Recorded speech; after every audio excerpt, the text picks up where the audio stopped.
This is a Blairing Out with Eric Blair show tonight, rocking the red carpet at the premiere for Dio, Dreamers Never Die, the documentary film celebrating the life of heavy metal legend Ronnie James Dio. Here with heavy metal bass virtuoso Rudy Sarzo. Eric Blair, how you doing, brother? Really good. How you doing?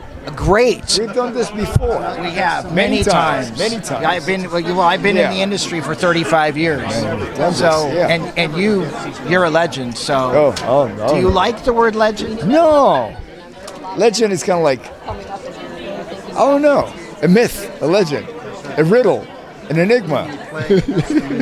I'm just Rudy. I'm a bass player. That's all I do. Because everybody knows you're an incredible bass player, and there's no riddle to that. There is a riddle to playing the bass, and I'm trying to figure it out. Music, or to playing an instrument in general, because it's music, and music is a riddle. It's a grid, constant grid matrix that keeps changing with every note, the possibilities that you can go with it. Yeah. The importance of the Ronnie James Dio documentary, Dreamers Never Die. The importance of it, for me, is that I spent a few years with Ronnie. I was his last bass player. I joined the band in 2004, Dio, and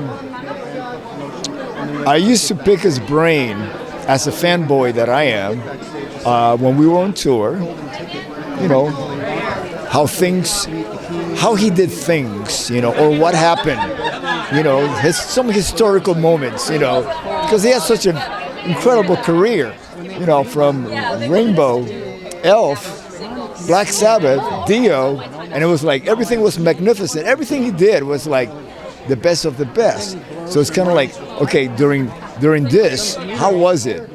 You know, I'm just trying to learn, which is one of the things, you know, when I joined Dio, I have been in the business for about 25 years, you know, with Ozzy and Quiet Riot, both versions, the Randy Rhoads and the Metal Health version of the band, Whitesnake, and I thought, I've experienced everything there is to experience. No.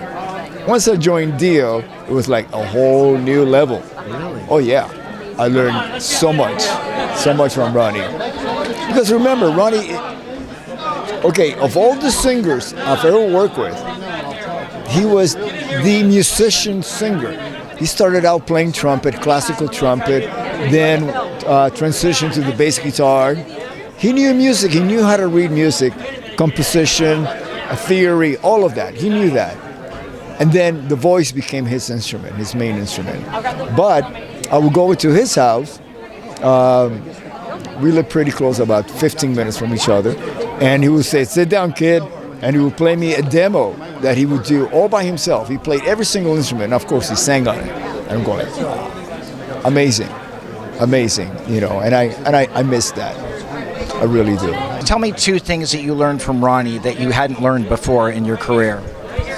Well, it's not that I hadn't learned, but it's deeper levels of kindness, dedication, the love of your fans, loving your fans, making your fans your family. It's really a family. We used to have, when we play Europe, we had a fan base that would follow us from country to country. It was amazing. And if there was a day off and we happened to be playing in their hometown, we would go to their house.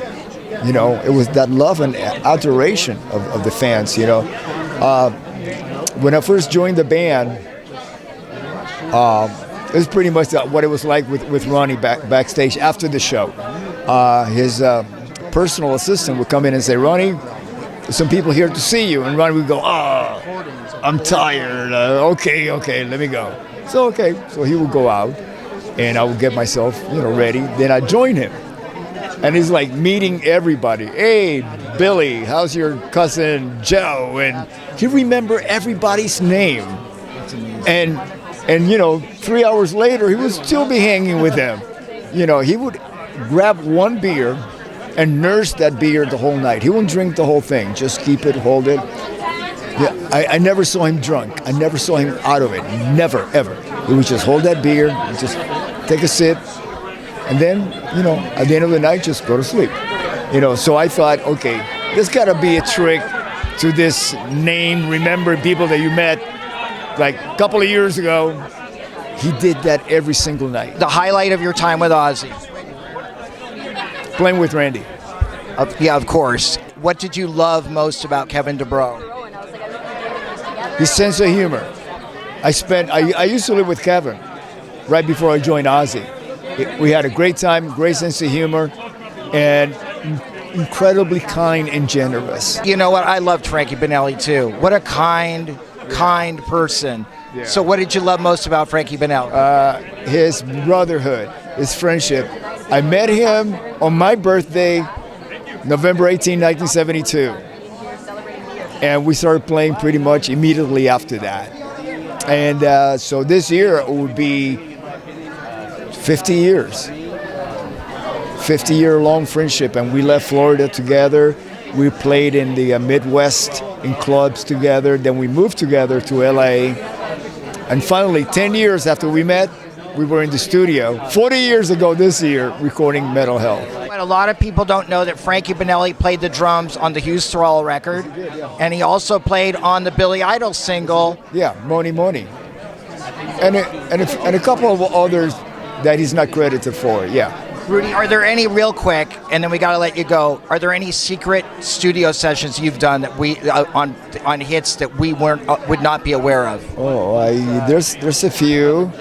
One of them would be with Alice Cooper, Iron Eagle 2, Got a Line on You. Nice. Oh, and Wild Thing. I'm playing on the track with that. You know, Sam Kinison, Wild Thing. Rudy Sarzo, you are the ultimate. Thank you so much. God bless you.